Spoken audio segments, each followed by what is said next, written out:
মাহী এজনীয়ে এই মৰমৰ টোপোলা এটা পঠাইছিলে। চ' কি আছে এইখিনি এই টোপোলাটোত চাওঁ দেই।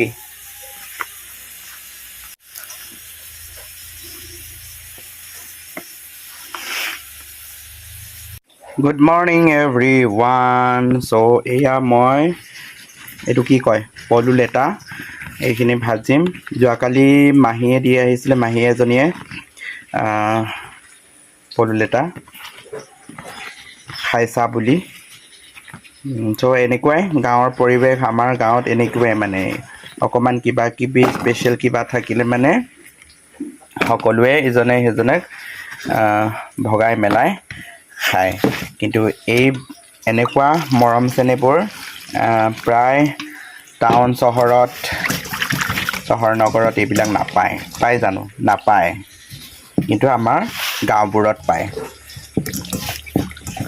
গাঁৱলীয়া পৰিৱেশত আৰু গাঁৱৰ মানুহবোৰ যিহেতু সহজ সৰল, নহয়নে? মৰম চেনেহ বেছি। এয়াই হ'ল এই টোপোলাটোতে মানে মৰমবোৰ আহিছে। আৰু এয়া মই ধুনীয়াকৈ ভাজি ল'লোঁ এইটো, আৰু খাম।